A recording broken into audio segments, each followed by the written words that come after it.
Sejarah pendidikan masa Orde Lama tahun 1959 hingga tahun 1966.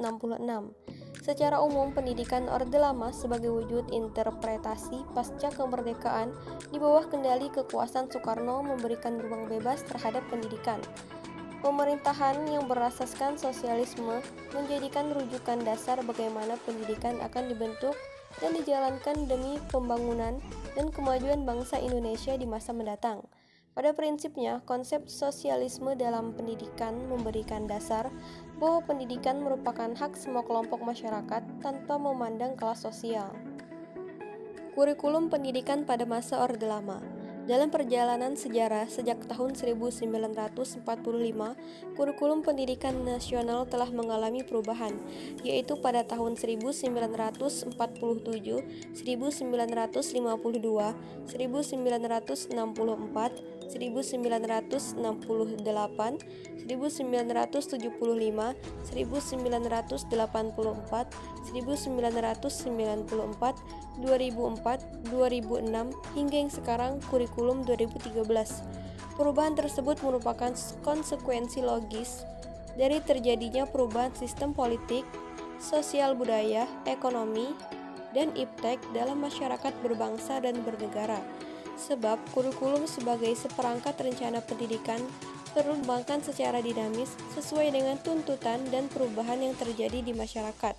Semua kurikulum nasional dirancang berdasarkan landasan yang sama, yaitu Pancasila dan Undang-Undang Dasar 1945. Perbedaannya pada penekanan pokok dari tujuan pendidikan serta pendekatan dalam merealisasikannya. Kebijakan pemerintah pada masa Orde Lama. Kebijakan pemerintah Orde Lama di bidang pendidikan dibagi menjadi dua bagian. Yang pertama yaitu kebijakan pendidikan secara umum. Setelah terbentuknya Kementerian Pendidikan yang dipimpin oleh Ki Hajar Dewantara sebagai Menteri pertama, maka diadakanlah berbagai usaha perubahan pada sistem pendidikan di Indonesia serta menyesuaikannya dengan keadaan yang baru, yaitu kesempatan belajar yang diberikan kepada rakyat Indonesia, landasan ideal pendidikan di Indonesia, tujuan pendidikan Indonesia, dan sistem persekolahan di Indonesia. Kebijakan pemerintah pada masa Orde Lama yang kedua yaitu kebijakan yang terkait dengan pendidikan Islam dan madrasah. Kebijakan pemerintah Orde Lama yang memberikan perhatian terhadap pesantren dan madrasah baru dimulai diberikan ketika Badan Pekerja Komite Nasional Indonesia Pusat pada tanggal 27 Desember 1945 menyampaikan rekomendasi kepada pemerintah. Ketentuan-ketentuan lain tentang pengelolaan lembaga pendidikan agama yang juga direkomendasikan oleh Badan Pekerja Komite Nasional Pusat yaitu: yang pertama, pelajaran agama dalam semua sekolah diberikan pada jam pelajaran sekolah. Yang kedua, para guru dibayar oleh pemerintah. Yang ketiga, pada sekolah dasar pendidikan ini diberikan mulai kelas 4. Yang keempat yaitu pendidikan itu diselenggarakan seminggu sekali pada jam tertentu. Yang kelima yaitu para guru diangkat oleh Departemen Agama. Yang keenam, para guru agama diharuskan juga cakap dalam pendidikan umum. Yang ketujuh, pemerintah menyediakan buku untuk pendidikan agama. 8. Diadakan latihan bagi para guru.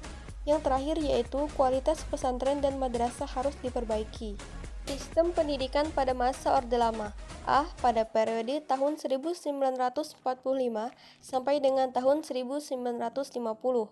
Sistem pendidikan yang berlaku sejak tahun 1945 sampai dengan 1950 adalah sebagai berikut. 1. Pendidikan rendah. 2. Pendidikan guru. 3. Pendidikan umum.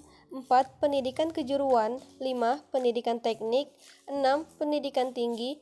7. Pendidikan tinggi Republik. 8. Pendidikan tingkat tinggi kependudukan Belanda.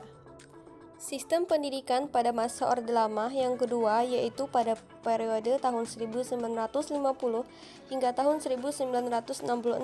Secara konstitusional, sistem pendidikan dalam era ini didasarkan kepada pengaturan sebagai berikut. 1. Undang-Undang Pokok Pendidikan Nomor 4 Tahun 1950, Janko Nomor 12 Tahun 1954. Yang kedua yaitu Undang-Undang Nomor 2 Tahun 1962 tentang perguruan tinggi. Yang ketiga yaitu Penetapan Presiden Nomor 5 Tahun 1965. Tujuan pendidikan pada masa Orde Lama. Terkait dengan tujuan pendidikan, pemerintah Orde Lama menegaskannya dalam Undang-Undang Nomor 4 Tahun 1950, Bab 2, Pasal 3, yang berbunyi, tujuan pendidikan nasional Indonesia adalah membentuk manusia susila yang cakap dan warga negara yang demokratis serta bertanggung jawab tentang kesejahteraan masyarakat dan tanah air. Baiklah, sekian yang dapat saya sampaikan. Semoga dapat bermanfaat dan terima kasih.